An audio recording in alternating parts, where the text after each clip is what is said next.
Hello, everyone. Welcome to Sentinel. This is the final episode of the Ettore Files, where Mike Ettore talks about leadership. He's an expert on leadership, a leadership expert as well. He's written 7 books, highly decorated combat Marine who served at Grenada, Beirut, and Desert Storm. He's also the recipient of the Leftwich Trophy, which is presented for leadership excellence to an infantry officer.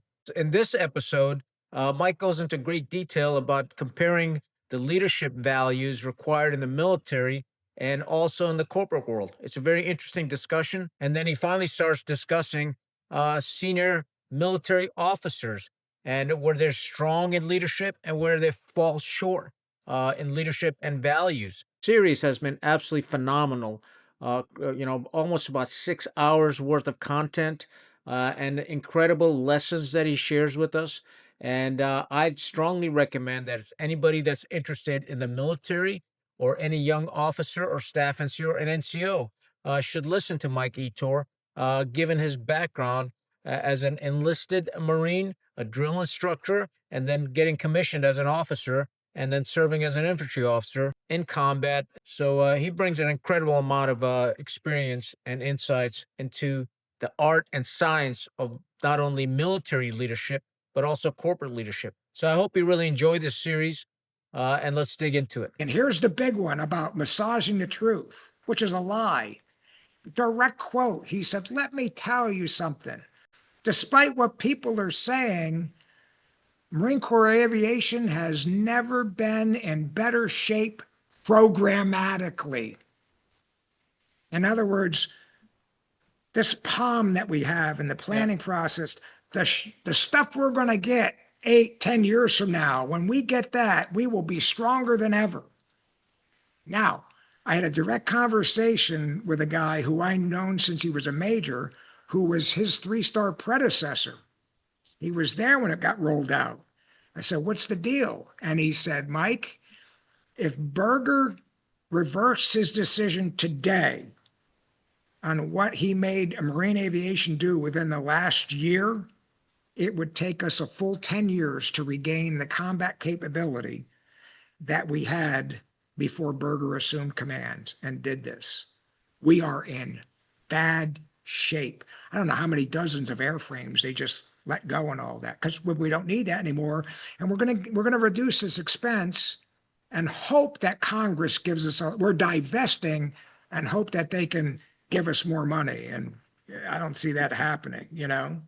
And last but not least, Assad, beware the echo chamber, fellas. And I've written extensively about that. I sent you a graphic about the echo chamber.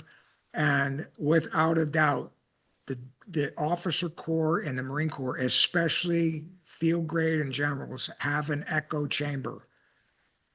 They get the decision. They don't argue with it. They lick everybody's ice cream cone. Everybody's good. We're all good. Maginot Line thinking. And people that allow them are in an echo chamber almost never know they're in an echo chamber. And when somebody tries to tell them they're in an echo chamber, their first resort is to deny it and then demean and attack the credibility of that person. Like, we don't know what the hell you're talking about. And then ultimately, with all echo chambers, Maginot Line, the Germans proved it, in all echo chambers, eventually reality sets in, something happens, and the sunshine is put on it. And most of it falls apart under finally some scrutiny. And I think that'll end up being a forced design. It's just waiting for that. I don't know why Hegseth isn't looking at that, So if you're listening, Hegseth, you might want to really look at this. And I know for a fact, again, is Mike pretty well connected? I guess so. Within the last 90 days, 2 well-placed, recently retired general officers went to the White House to brief the vice president, a former Marine corporal, to give him the real deal on force design and what it's done to the Marine Corps, and the state of amphibious shipping. And now I think he's a brilliant, bright guy, but he was a corporal. And he said, I'd not heard this before. I had no idea. I promise it'll be looked into. So there's forces at play, Right. to do this and all that. But the echo chamber is there. If I may, just for the viewers, so I reached out to Headquarters Marine Corps and one of their force design person who's been writing articles in favor of force design to come on Sentinel and talk to us about it. Well, he declined, and I think I have a pretty good idea why he declined. On the other side, Chowder 2 has reached out, and they want to appear on Sentinel and talk about force design. So, in the spirit of providing a balanced perspective to the viewers, I asked Headquarters Marine Corps and then Chowder 2. So right now, currently in the background, I'm working with Chowder 2, some of the general officers, to have a show for our viewers, and we're going to talk about force design and some of the issues that they believe is a problem. And also, I'll obviously weigh in with my opinion of it as well. Just a point of clarification, you talked about General Mahoney. He's been nominated to be the vice chairman of the Joint Chiefs of Staff. Oh, okay. Yeah. So I just want to clarify that. Because you know what? Digimob, they'll start attacking in the comments. Yeah. Well, like I said, I've not heard a negative thing about the guy. People that I trust, he's a great guy. There's But he was on stage and he lied.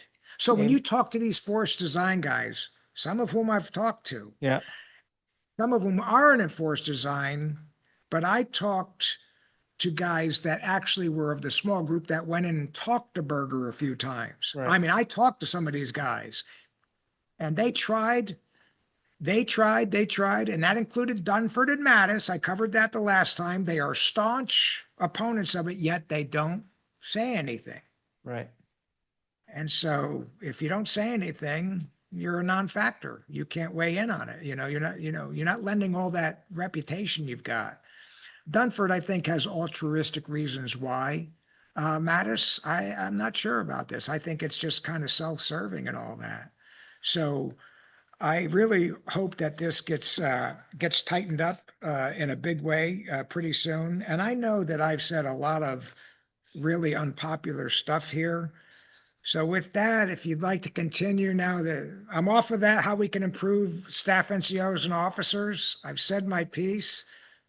If you'd like to continue, let's go to your next question. Yeah, absolutely. Let's do it. Okay.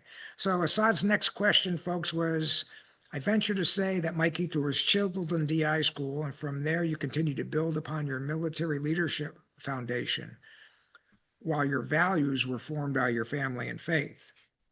And so I'm agreeing with that, but I'm also providing different information. So Assad, DI school was great. And I was a baby, and it was still, to this day, the most professionally run school military school I'd ever been. Better than TBS, better than command, better than Benning. It was professional, high standard. And I loved being there because is there any higher standard in the Marine Corps than a Marine Corps drill instructor? I mean, you're being put forth as look like that guy, think like that guy, act like that guy. This is the best we got. And we're giving them to you, recruits, to train you. Be like him, and you're going to be a good Marine. I will just say this. Again, the school was great. I got out as a drill instructor. None of this hazing stuff. Now, did I have to do lights to lights? Yes, to get me. So I was there every day, lights to lights. Right. And so I could get through every event possible. So by my second cycle, I was now a more experienced drill instructor. But on the street, it became very quickly, again, I mentioned this earlier, that I realized pretty quickly, I can do this. I belong here. I'm as good as these guys, and I'm better than some of them. I've got more energy. So I did learn a lot. But what being on the DI school in the drill field did was really validate and reinforce the things that I learned at Marine Barracks Bangor. Got there as a Lance Corporal, left as a 20-year-old sergeant, made sergeant at 19, and I fell under the tutelage of really great people.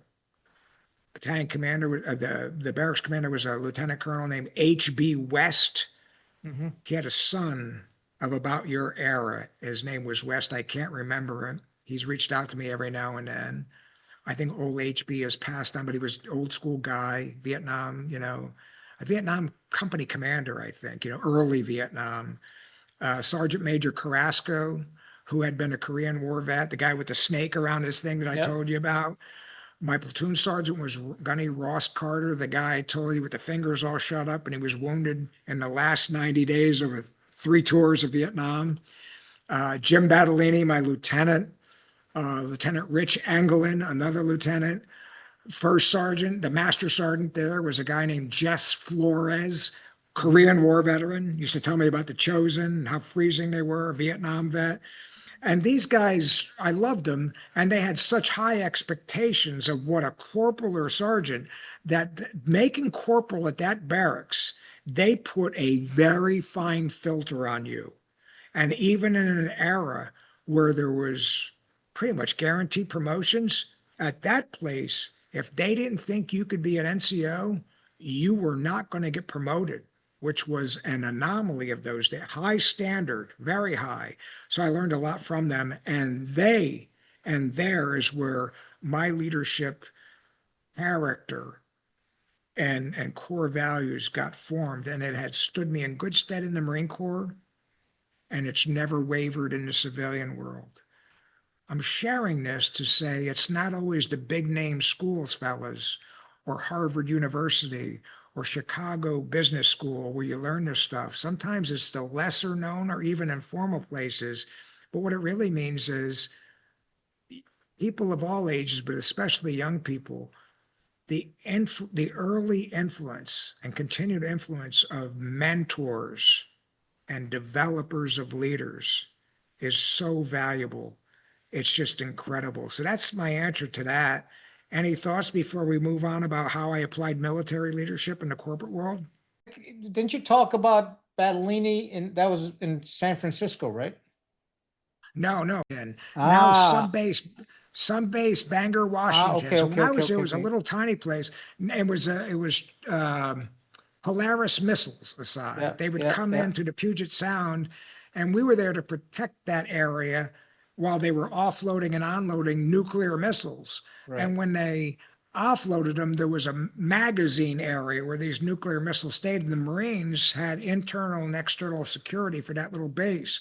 Okay. When I was there, they started building what is now a huge Trident missile base Right. there. It's 50 times the size of it now. And so Battellini was my lieutenant, and then he became the guard officer. That's where I met Battellini for the first time. So he met the 18-year-old Ettore, and he drove me literally. He drove the Yeah, he's an 20-year-old incredible Sergeant officer. Ettore, Yeah. yeah, to Seattle Airport, put me on a plane so I could go to Yeah. DI school. And I thanked him. I said, "Sir, thank you so much. And I just want to let you know, every single day I hit my head with the pillow while I was here saying, did I give these guys my best?" And he Yeah. said, "Well, hey, Sergeant Ettore, let me tell you something.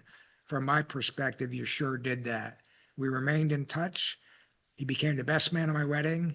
And I don't know if I covered this. He became my battalion commander in 1-8 after the Gulf War, and we deployed back again for Yeah. contingency ops. So I was now the Hilo company commander for Jim Battellini, and we're still in touch to this day. And so he saw the Ettore from 18 all the way through the old codger that I am now.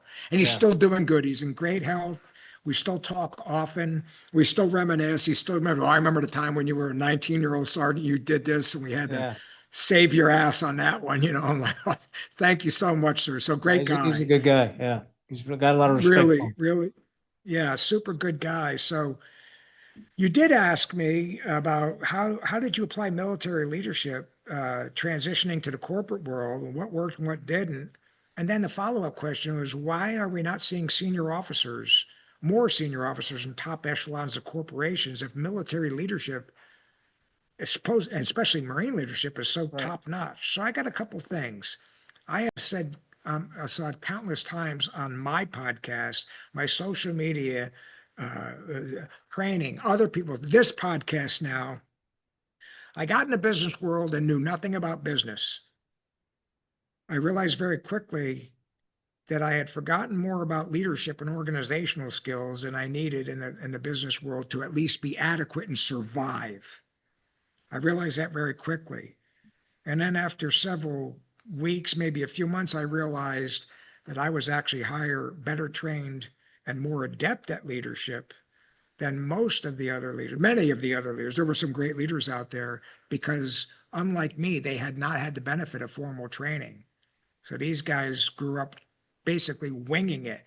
And it's a miracle that so many of them turn out to be real. I mean, there are some really good civilians out there, so that would have been great generals, great Marines and all of that. But many of them were very untutored. And as an aside, I talked earlier about the leadership traits and principles. I am an executive coach for high-end executives, Assad. And I think I might have mentioned this. 95% of the time when I'm brought in to talk to a troubled executive, he is unintentionally or intentionally violating one or more of the leadership traits and principles. And and so that's it. It's all basic leadership, and they don't know what they don't know. So for them, it is rocket scientist. Right. So I would say to anybody that will listen to it, I know they're not going to believe me. I led civilians exactly like I led Marines, with minor modification, and I mean almost minor. And I found that just about every aspect of what we refer to as Marine Corps leadership applied in the business world. And again, it applied. Leadership is leadership. The common denominators were dealing with humans and human nature. And I found civilians to have, they weren't fit, many of them. They weren't going to pass a PFT. They weren't going to look good in civilian clothes, much less a uniform, but they were humans and they had the same 7 deadly sins, greed, ambition, blah, blah, blah, same stuff. And if you're willing to put your leadership hat on, which inside of it, there's a liner that says psychologist. If you're willing to do that, you're going to do really well in the business world, military leaders, in general, and Marines in particular. You're going to do well. Just remember, you don't know what you don't know about business. Okay. And so I was successful in the Marine Corps by just being I was leading well as an NCO. And they're sitting back, you guys are sitting back there now, the guy's making training. Well, I can do that. I'm a lieutenant colonel. I'm a first sergeant. Yes, you can. Come on out here. Give it a shot. There's a place for you out here if you're willing to humble yourself and talk about it. Okay. And, relative to these guys that I ran into that were untrained, I'm not blaming them. And I have a saying that's on the back of that book that you showed. It's my quote. It's a genius quote, if I say so myself. I made it up myself. I'm joking now. But it resonates with people. I don't know how I stumbled on this, but I've institutionalized it now. And here's the quote. For the untrained, leadership is a school in which the tests are given before the lessons. Yep. You either learn this stuff and learn to avoid easily avoidable mistakes, or you're not trained and you're going to fail some tests. And while you fail those tests, you're going to learn some lessons. And some of them are going to be painfully embarrassing, if not career ending for you in that company. So obviously I'm a staunch advocate of leadership training in corporate America. Unfortunately, initial shock, Marines and other military guys, there's almost none of it out here. Almost none of it out here. So you bring leadership and organizational skills. There are plenty of civilians with organizational skills. And I say again, fellas, don't be arrogant. There are a lot of good leaders out here. But you can come in on a leadership and organizational skills level. You can come in and compete right away. And I mean right away with the best of them. Don't be wowed by big names, Fortune 500 company. You can play in this arena, but you got to learn about business. And I'll go into that more. Regarding the general absence of senior officers in corporate America, I do want to say this.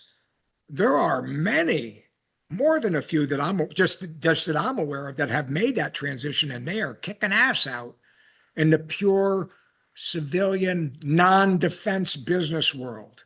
They have nothing to do with defense. They have nothing. They can't leverage their general officer, contacts or anything like that. Now they're a key guy in a shoe company or an ice cream company or whatever. You'd be surprised what they're out there. They're doing well and they're making fantastic money.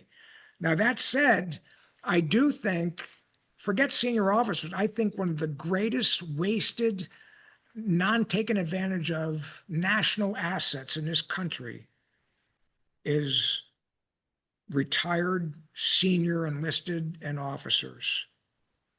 Many of them, for whatever reason, don't have the confidence to come out here. They don't know if they can play. They're afraid to try. And I'm telling you, fellas, come out. Come out. I'm telling you, if you have any fears, you got to learn. But right away, you'll be at least average. You'll be at least adequate. And you'll get the lay of the land. And like any other hard thing you've done that you weren't sure you could do or you were told you would do, you're going to get your sea legs. And very quickly, you're going to say, I can do this. And if you're in a good company, they're going to say, hey, old Smuckatelli that we hired to do this job, he's capable of so much more. Just like in the Marines, I'm sure you were like that side, that the strong horses are recognized, and then we work them to death by assigning more wagons to their wagon train. So now you got that strong horse pulling 8 wagons, whereas some of the weaker ones are pulling 1 and not even doing all that well with 1. So they take it away from him, and you know what I'm talking about. Yep. It's no different in the business world. And so my advice to senior officers is, if you believe me, and this is firing you up a little bit, look, I know what you're told. Oh, there are going to be people lining up for you. And, generally speaking, that doesn't happen, and that's a blow to their ego. And I've seen emails between general officers. Somehow I've gotten access to them, or I was included erroneously. Right. And I saw one guy, retired major general, and he said, I'll be damned, for the life of me, I can't get a job. Nobody will hire. I've tried. It's been 4 years now. I can't get a job. He was trying to do this, and he was demoralized. Well, he probably wasn't networking right, or the big one, he was expecting to move into a company as a major general. And Assad, that's not going to happen unless you can be in a company where they just want a figurehead and will surround you. And that happens, That's what they did with me at K-Force. They put me in charge of the technology company. I was a CIO, knew nothing about it. They surrounded me with expertise. I brought to bear what they needed, but we would have failed miserably if they were relying on me for technical acumen. I had none, 0. Much like you, we talked earlier about you, right, going, gas and oil companies and other stuff and all of that. What made you viable at that? You went into it, I'm sure, a little bit, I don't know if I could do it. Then all of a sudden, man, I got this. I got this in spades, because they're looking for leadership, and I got leadership. Right. Now, if you ask me where to drill this well, I don't know. I'm not a geologist. I'm not a petroleum expert or anything. So here's what I see. I tell them, you got to be willing to go into a good company, a few pay grades down. If you're a colonel, be willing to go in as a major, so to speak. Don't shoot for the big job right off the bat, because it's probably not going to happen. Get in there, get a toehold, and do your magic. Just be yourself. If you're in a good company, you'll go from major to major general pretty quickly. And if they don't elevate you and it's not a good company, very quickly you're going to see, I can do this, and you're going to make a move to another company, and you're going to be viable. Sooner or later, you're going to be operating at a high level. I will say this, though, with senior officers, especially field grade and especially colonels, and certainly generals, they often operate under the flawed assumption that high rank that they held and holding significant billets will allow them to seamlessly transition into senior executive roles. And it don't work out that way, and likely won't, because they are not ready to do that job, and they don't know it. They're ready to operate at the executive level, but they literally don't know what they don't know. And so my analogy is this. Jamie Dimon, the CEO of JP Morgan Chase, smart guy, no lack of aptitude, energy, leadership. Slap colonel's eagles on him, not even general stars. He's going to come in and be a bright guy. Does he really know what to do as a colonel? No. No. Yeah. He will admit, look, fellas, I was in charge of a huge Fortune 50 company. Help me out, fellas. I think I might be able to add some value, but I have no idea what you're asking me to sign off on here. Help me out. So generals, colonels, field grades, first sergeants, realize that you're the Jamie Dimon in reverse. You don't know what you don't know. And you got to come out and study it. And I say this, you'll learn it quickly if you'll humble yourself, become willing students, and are fortunate enough to have good mentors. And I would just say this, fellas, if you don't believe me, generals, do what I call the CNBC test. As many know, CNBC is the financial channel, business channel. Right. And it's a fascinating show. And so when I first got out, I used to watch CNBC, and I didn't know what the hell I was listening to. Every time I heard a term that I didn't know, I understood it. I wrote it down, studied it. And over a few months, I started being more conversant and adept at interpreting what they were saying. And then after a couple of years, I was not only absorbing it, but I was pointing out, hey, what he just said, the data on the job market and all of that's going to affect us, right? And other executives would say, you're absolutely right, Mike. In fact, I hadn't thought about that until you pointed it out. So generals, give yourself the CNBC test. Watch it. Watch the first 3 hours for 4 days and ask yourself, how much of this is going right over your head that you really don't know what the hell they're talking about? Right. Well, guess what, fellas? That's the stuff that you need to know before you're going to get into those 7-figure jobs. And I'm telling you the truth. And if you're humble and you take that test, you realize, oh my God, he is right. I don't know any of this stuff, but I can learn it very quickly. I didn't get to be a general officer by being a boob. I got something going for me. And so another anecdote I'll give you is, I told you as one of the top 5, compensated guys in my company. By law, all of my compensation had to be Right. put out there in SEC reports, which was then scraped by websites and all that. So outside, you can Google Mike Ettore K-Force compensation. And it can go back and you can say, holy God, I don't know if this guy was worth it, but they paid him a lot of money. You did. And so generally these guys would come back and say, Mike, I saw you're kicking ass. And they were happy for me. Mike, I want to be you. And I said, oh, listen, Charlie, I know you. You're smarter than hell. You're a better Marine than I was, and you're smarter than I am. And if we got hired at the same time, they would have picked you instead of me. But Charlie, I'm here to tell you, even I wasn't me when I first started at K-Force in 99. I'm like, what are you talking about? I said, the job I'm in now, I was in no way prepared to operate at this level. And if you don't operate this level, you're not going to get the kind of money that you're seeing next to my name right now. You can do this, but you're going to have to earn it. And you earn it by being a student and humble. And I'm telling you, if you set your mind to this, you're going to do as well or better than me. And I know several that have, and they said, thank you, Mike. Great advice. I also think there's a lot of peer pressure that drives them or keeps them away, Assad. Especially generals. They're aware that old Harry Smuckatelli got out and did land that dream job. And he's not boasting, but it's like, man, these guys take care of me. I'm in this job. I made 1.8 million last year, or whatever, the case may be. I know of one general officer, retired, highly placed, multi-store officer.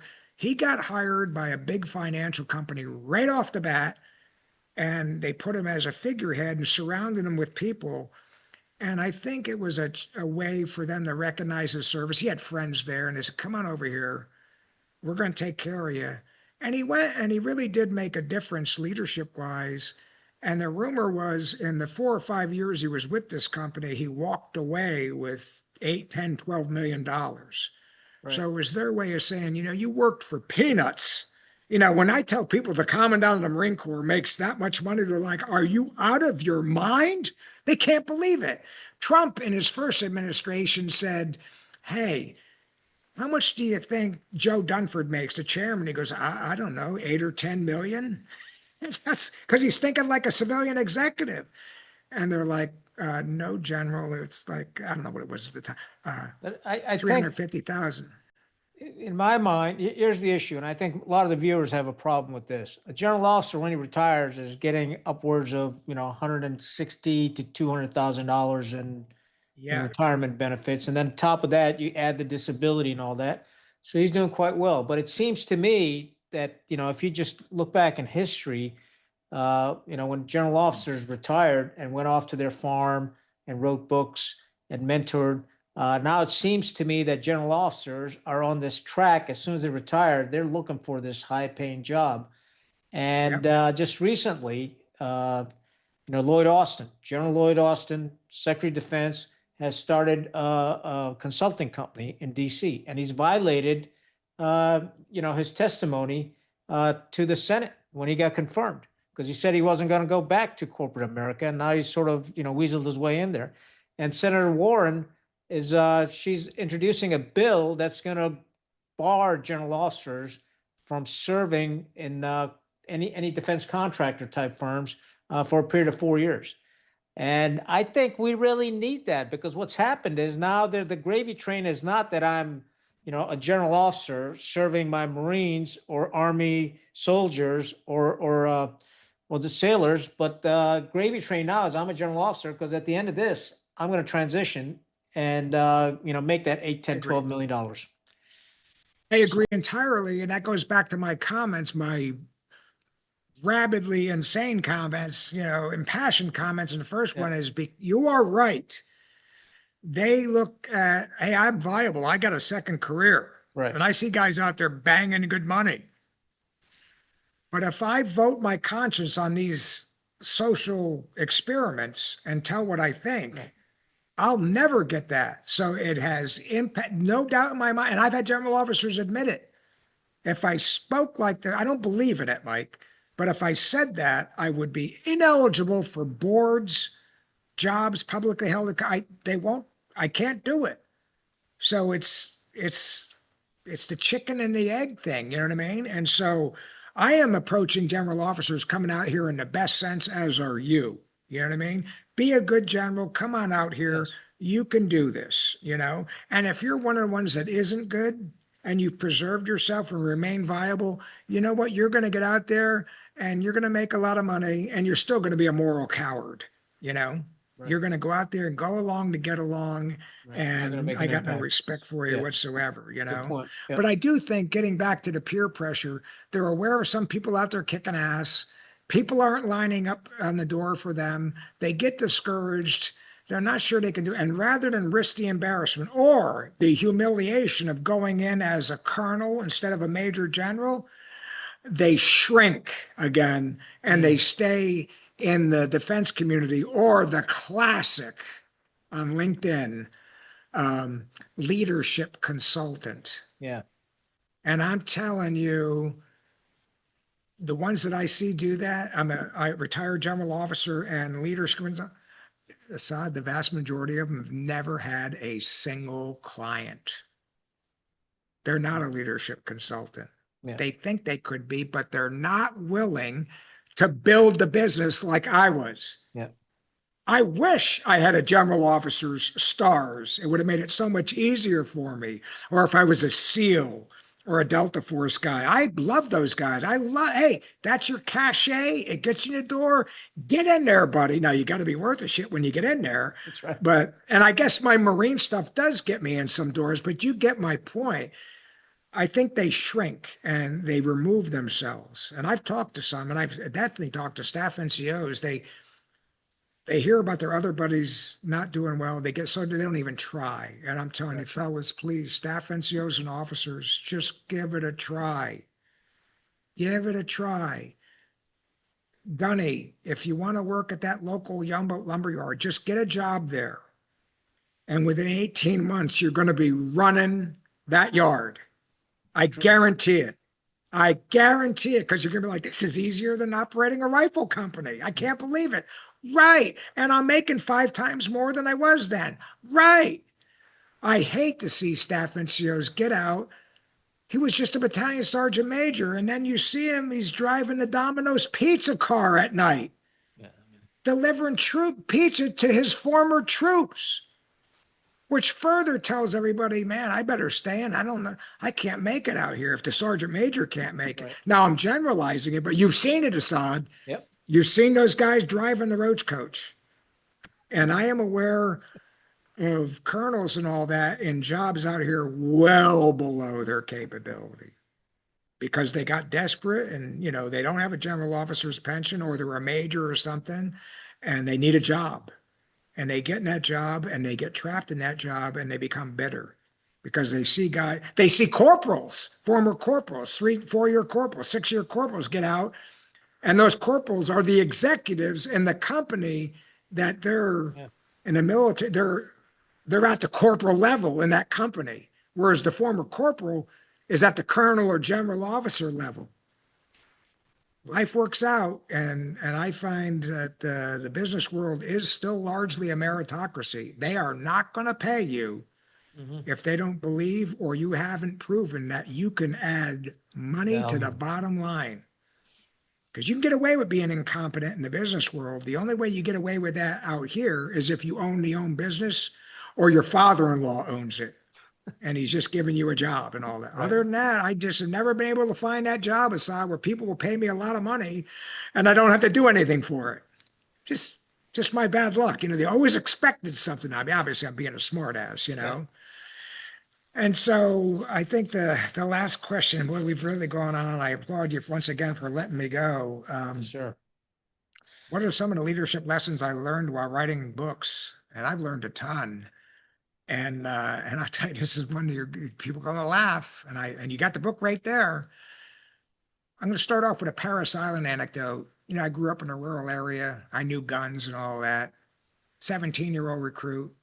We're in the classroom, and all of a sudden, we're in a marksmanship class. I'm like, yeah, my stuff. So we walk in there. We're sitting down at attention, and thanks for showing the book. And there's a huge bullet on the stage, a huge wooden bullet training aid.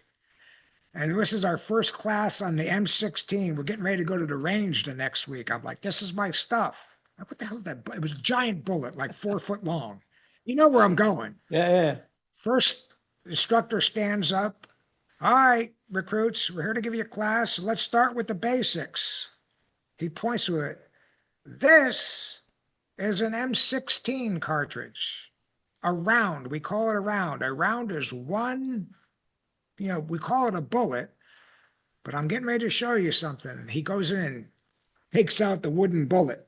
He goes, technically, this is the bullet, otherwise known as a projectile. You got it? And we're writing it down, projectile. And I'm like, you kidding me?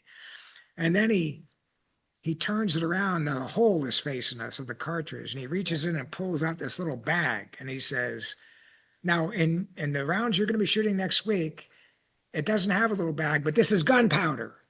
And it's in this cartridge, and it is the propellant. And he turns it back around, and he puts his hand around the shell casing and goes, this is the shell casing. The bullet goes into it after the powder has been inserted. And that means it's a round. And then he turns around. This is the primer. Firing pin hits the primer, ignites a little fire, ignites the bullet, gas sends it out. And now halfway through this, Assad, I am like, I'm a recruit, but I'm like, you've got to be shitting me. Yeah. I knew that when I was like 7 years old, like reading Field and Stream and all that.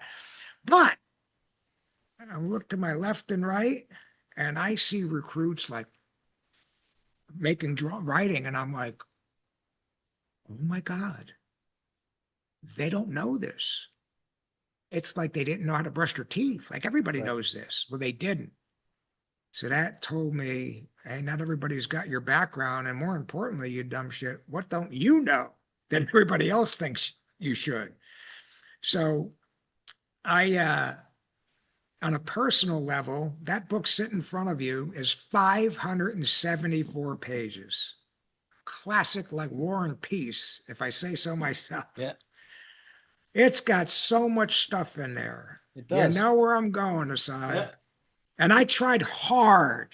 I'm a capable, experienced leader. Think like the private, Mike. Think like the guy who's never led before. And I really did.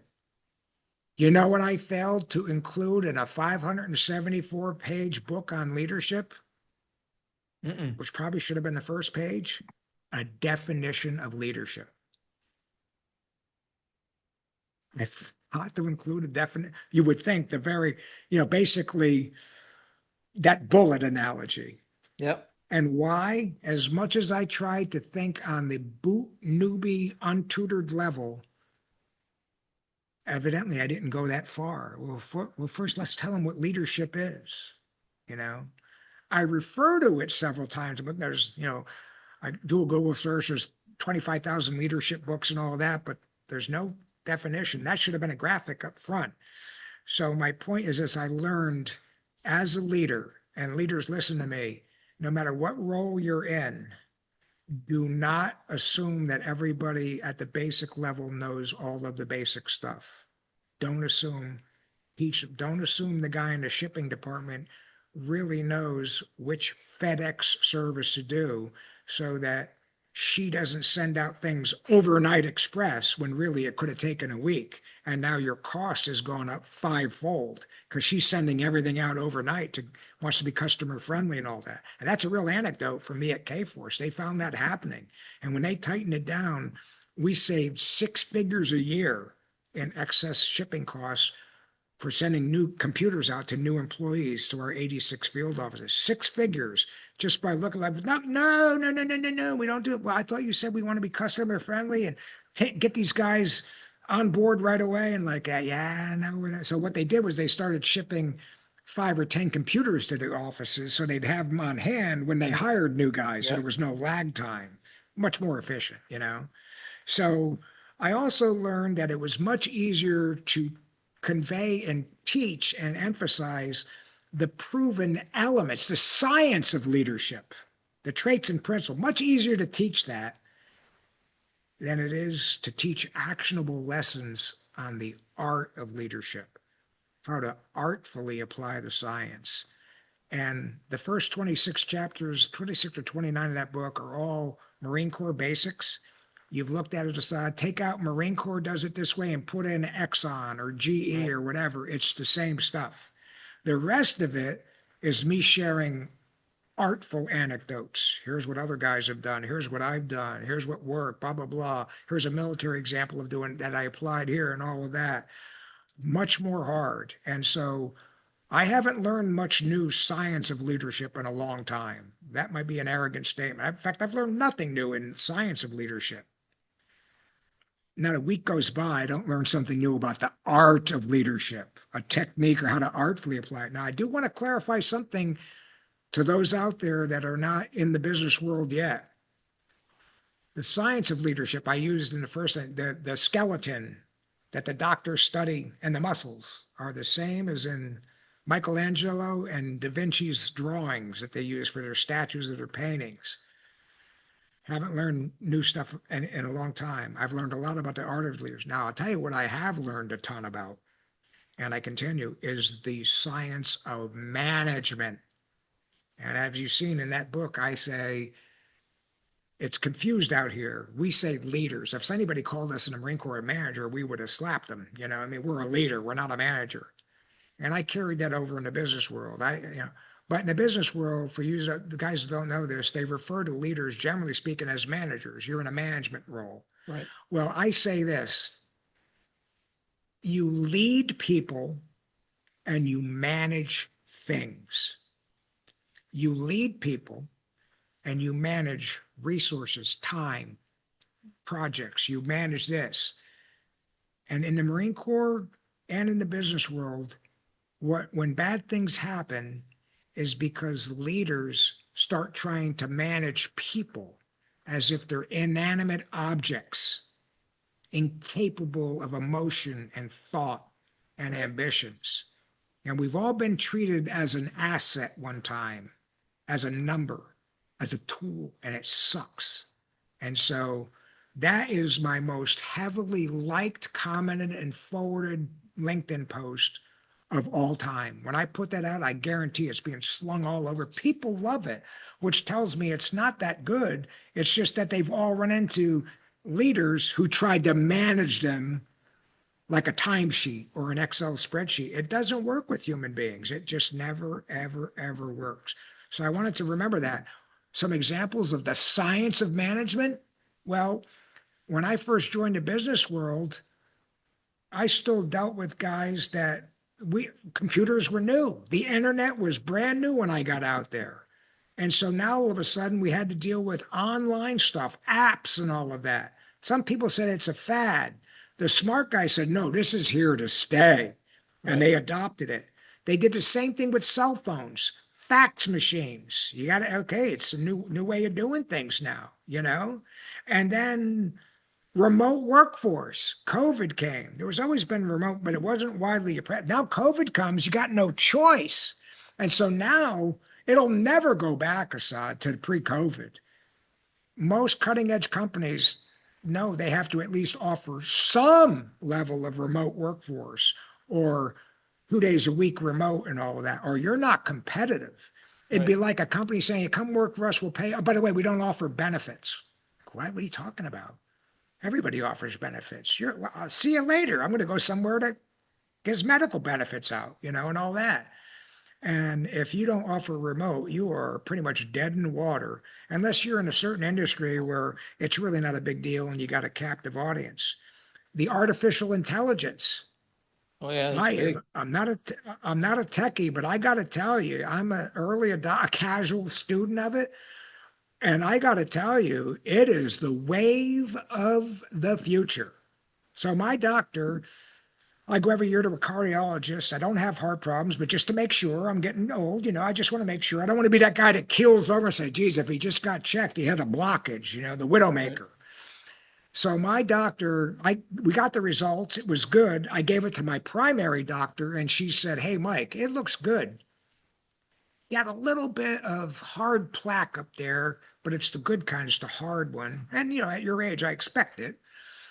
Hey, by the way, there's this new company. I can send your results and your video from this, and they'll run it through AI, and it'll go in and beep, beep, beep, beep, beep, beep, and it'll return it with a more there's going to be a 3D model of your heart on my computer that I can rotate. I can click on an artery or a vein, go inside it, and walk you through the whole Wow. thing and say, that's plaque, this is that, and then turn it around. Would you like to do it? It's $1,000. Mm. And this doctor doesn't take insurance. I'm like, yes. Well, that thing came back, Assad, and gave me more finite data than the conventional test. Doctors now are saying they're already using AI. AI is going to revolutionize medical care, and it's going to greatly reduce medical errors because physicians make mistakes. Sure. So when a guy says, I think this guy's got a coronary blockage, here's what he's going to be able to take his data, put it in AI, and AI is going to assess it from hundreds of thousands of other cases and say, it is bad. In fact, you might want to look here too, because guys with plaque of this level also have hardening of this artery, which can lead to an aorta, what do they call it? Aneurysm and all that. Hmm. And that is already here, my friend. And so I put a meme out where I had my graphics guy make me look like RoboCop. So it's my face and I'm in a space age suit, clearly sci-fi. And the question was, Mike, will AI replace me?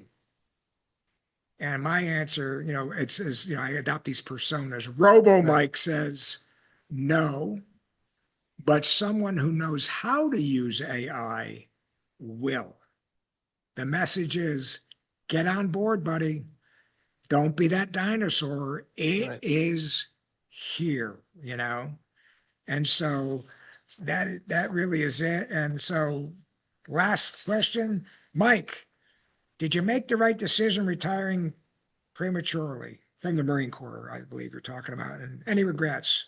Never regretted it because my sense of honor, which I think is yours and many other people, simply when I saw what was going on, where it was and where it was going, I knew I could not continue to serve as a Marine, knowing that eventually I would have to support and evangelize things that I knew in my heart violated my character, integrity, moral compass, and even and most important of all, the welfare of those young trigger pullers down there.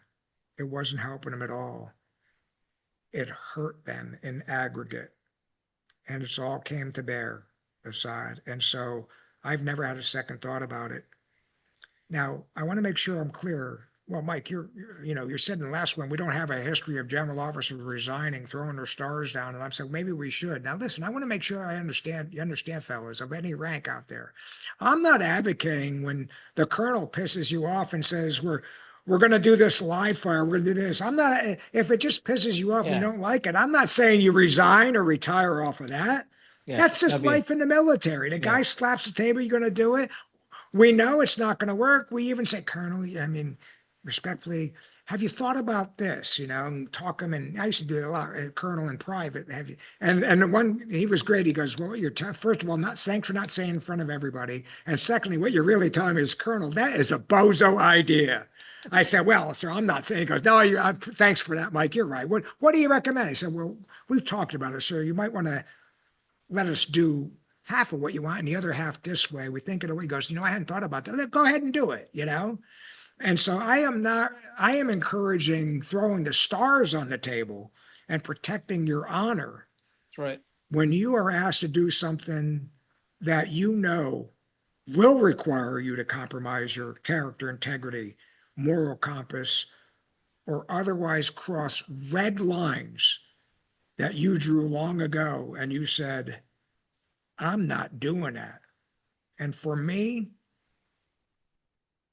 and for others in that position, to me, there's only one choice as I see it for true men and women of character.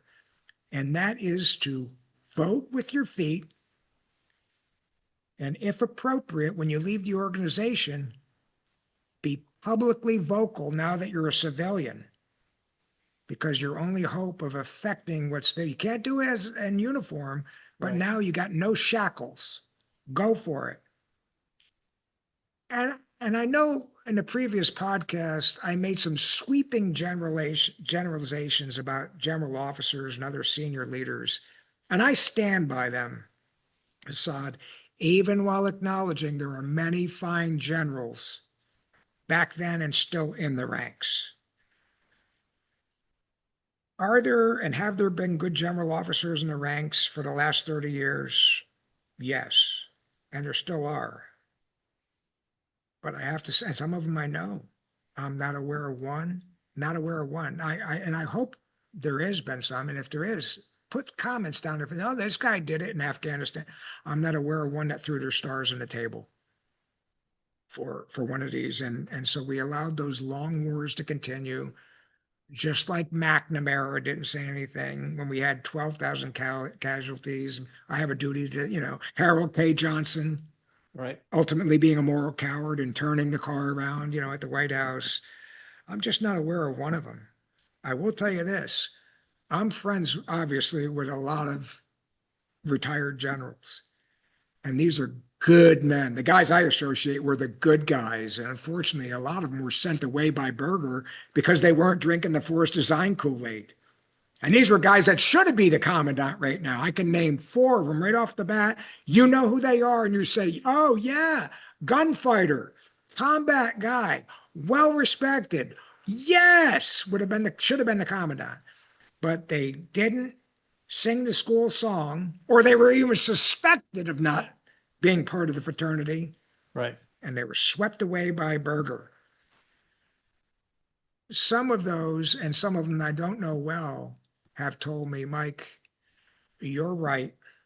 I saw this, and I often think I regret not being more vocal, not making more of a stand while I was in uniform internally. I said my piece a little bit, but they shut me down like I knew they would, but I didn't really pursue it. And in hindsight, I probably should do that. And, I don't say anything wrong. These are good men. They got swept up in it. These guys do have good character, but personally, I would, I would hate having to face that thought for the rest of my life. Like we mentioned, is they're looking at that pot of gold at the end of their career, and they don't want to rock the boat, which is sad Maybe because our troops demand and expect more from them, and it's unfortunate. I agree, Assad, and I I don't know what to tell them. These guys that I know, they are good Oh, men, sure, and yeah, and none of them have jumped on that gravy train. They're serving honorably as civilians and all of that. But I tell them what I tell myself is, and the big lie that they have allowed is the big lie that they tell each other, and that I was told, and I'm sure you were told, don't do this. Don't get out. Stick around so you can influence the institution from within. yeah, If you leave, you have no influence. yep, Stick around for the big fights. And they justify their staying by that. But you know what? They never do fight. And sooner or later they get, well, what's the use? And I had one saying, Mike, what's the benefit? What's the use if I do what you did? right, It's going to fade quickly. I saw a couple guys do it. There's no impact. And why should I hurt my family? I got a good career going. I mean, it's futile. And so they inadvertently get swept into, I'm a 1 star. I see Harry a 3 star. I can do this. And before you know it, they talk themselves into staying with the big lie, stay inside. That's what the other generals are telling them. No one ever does it. And they realize, I stayed another 8 years. Got 2 more stars, bigger right. pension. I didn't fight worth a shit. And you know what? Ultimately, Assad, you do it every day and I do it. Well, maybe not you because you got a beard, but I call it the mirror test. You know, maybe you trim that baby up. It looks good, by the way. I got to look in that mirror every day. And not a day has gone by, starting with the first day after I took my camis off, that I didn't like what I saw in the mirror. Not looks wise. I don't like what I'm seeing. I'm an ugly guy, but you get my point. Character Yeah, wise, I'm like, Mike, you caved to nobody. You sucked no ass. You yep, didn't curry favor. You spoke the truth as you saw it, even when you were wrong. And you right, realized, no, I was wrong on that one, but you spoke the truth at the time as you saw it. And consequences be damned. And I feel great about that. And I am so glad that I took action that enables me to like what I'm seeing for the rest of my life. Did I make mistakes? Yes. Was I a perfect officer? Yes. Am I an anomaly? The only guy? No, no, no. But what matters to me is I did it. I was not wanting when my nation and my institution, the Marine Corps, and those troops needed me to voice dissent and when steamrolled to say, I'm out. I can't do it. yep. Did it have any effect on the institution? Not really. I don't, at that point, I just realized that it had an effect on me. I'm proud of what I did. And so the long answer, my friend, and my last comment to turn it back over to you is no regrets. I feel great about being the man that my mother and father hoped I would be, knew that I was, and looking down at me from heaven, say, you know what? We did right by him. He turned out right. He really did. He turned out right. He was a man of honor and conscience and integrity. So, with that, my friend, who I also consider a brother from another mother when it comes to those qualities, again, thank you so much for the opportunity Oh. to share my humble, wild ass insights. Having you on this show, Mike, is and just sharing your thoughts. Total of about you know 6 hours of content. It's really amazing, and it really is a great lesson for everybody, and an example of what a true leader is. Aside from moral courage, combat leader, and the impression that you've left on the Marines. And I read the comments that we got on the episode 1, and they're just absolutely amazing. So I thank you for the time that you took. I know you're a busy person, to share with Sentinel and our viewers. And I look forward to continuing this relationship. And there's so many questions that are still out there that I'd love to Yeah. ask you, but in the spirit of time, I want to just cut it short. But thank you very much for spending the time with us, and we definitely appreciate your wisdom and your leadership expertise that you've given us. And I'll put the links to your channel, and also to your website, and also to your books. And they're fantastic. In fact, I'm going to get my son a whole set. I'm going to send it to him, because I think every officer, every young person should read them, because they apply across the board, not only to the military, but they're life changing books. So I really Yeah. appreciate it. I salute you, sir. Thank you very much. And Semper Fidelis. Semper Fi. Thank you so much, Asad. And Semper Fi, my friend. I value your friendship, and I admire you from afar, and think only good things about you. And best of luck to you, my friend. Thank you, sir. Thank you. Okay, so finally, it's been truly an honor to have had Mike on Sentinel, and doing this playlist of the Ettore files with him. And I hope to bring him back in the future and discuss other important issues of interest to our viewers. So thank you for watching the Ettore files. That's all I got. Stay rugged, stay united. Khan out.